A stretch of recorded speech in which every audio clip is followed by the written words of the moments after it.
How's it going, guys? I have another book review for you today, and it is on The Hobbit by j.r.r. Tolkien.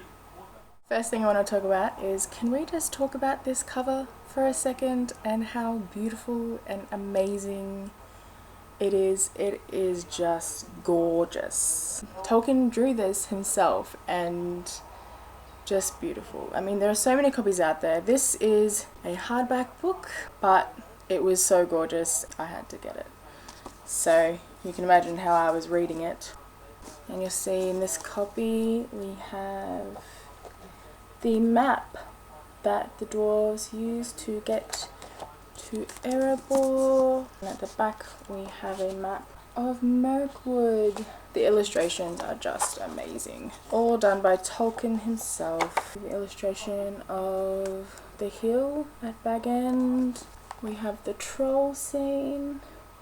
We have Rivendell, and there are so many more in this book. So I've known about The Hobbit since I was pretty young, since about 9 or 10. When I was around that age, I tried to read it because we had a copy, and I guess I was just too young and I wasn't in the right mindset to be able to read that book. I think I read like a chapter and then I put it down, but now that I'm older and my mind has broadened a lot more to do with adventures and stories, I finally read it, and I'm so glad that I finally did. It's been a long time coming. So let me tell you what it's about. Our story opens with Bilbo Baggins, who is a hobbit, and he lives in a house in a hill, and he is visited by the great wizard Gandalf, and then later that night he's visited by 13 dwarves. These dwarves are Balin, Dwalin, Kili, Fili, Dori, Nori, Ori, Oin, Gloin, Biffa, Boffa, Bomba, and Thorin. I'm so amazed that I did all of that in one go. These dwarves are about to start on a very, very long and perilous journey to take back their homeland and castle that was 100 years ago invaded and taken over by the great dragon Smaug. Gandalf has decided that Bilbo should go with them as their 14th member and act as their burglar and help them take back their treasure. Let's just talk about Bilbo right now. Bilbo is a hobbit. A hobbit is shorter than dwarves and is also known as a halfling. Therefore, he doesn't like heights, he's not very fond of swimming, and he very much enjoys just relaxing in his hobbit hole. His house is very comfortable and very cozy. It has many rooms, many pantries, many bedrooms, many fireplaces, and is just a very, very comfortable little home. He's absolutely not the adventuring type, preferring to sit on his porch, blowing smoke rings, or sitting in his cozy little chair in front of the fire, relaxing. In the end, he agrees to go with the dwarves, and he proves to be a lot more than he thought of himself. I was really, really proud of the way that he stepped up and showed courage in the face of danger throughout the book. I love the way he spoke, I love the way he thought. Throughout the journey, Bilbo was really, really homesick.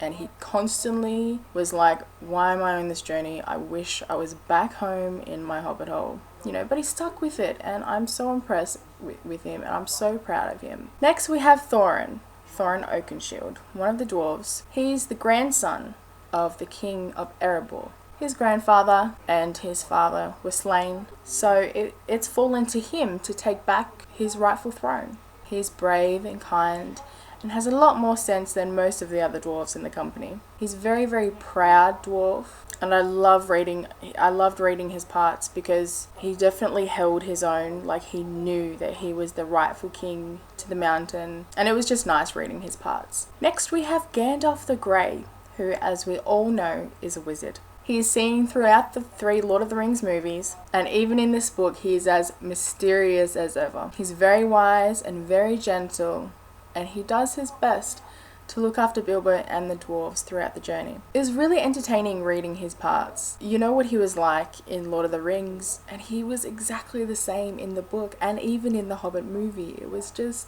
so cool seeing him. He's one of my favourite characters. Ian McKellen just plays him so well. The amount of strength and the bonds between the dwarves was just so beautiful. They supported each other, and they sang together, and they were just all the very best of friends. When they were fighting, it was like they were just communicating with each other because they had each other's backs.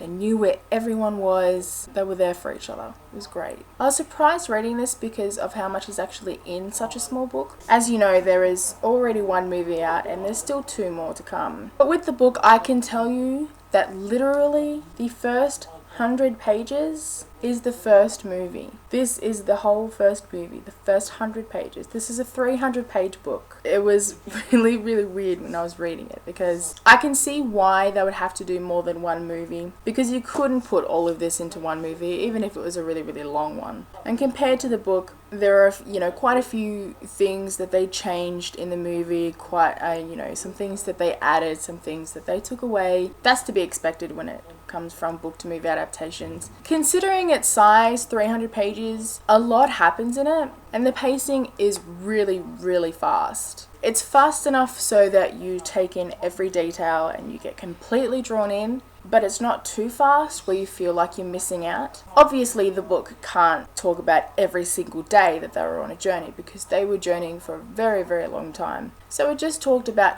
the major bits that happened. And, I'm pretty happy with that. I was really attached to Thorin and Bilbo and Gandalf, but the rest of the dwarves didn't really play a huge part. They were just kind of mentioned in the book, and I think that if they had been talked about a lot more, then it would have been a lot more interesting than it already was. But they just kind of seemed like fillers. It was a great read. It took me less than a week to read. I think it took me like 3 days to read. I kind of wish that I could have seen a lot more that happened in the book, like a lot more of their journeys. Because, with a book, you don't always just have to see the major parts, like the major events that happen. Sometimes it's refreshing to just see their day-to-day life. And while it was, explained in very brief detail, I still kind of wish that, I saw a bit more. Before I read Dr. Sleep, I finished reading The Silmarillion by Tolkien. And so, I kind of knew a lot more that was going on in The Hobbit. I knew a lot more of the history, because it's not really explained in The Hobbit at all. But I knew a lot more of the history that was going on.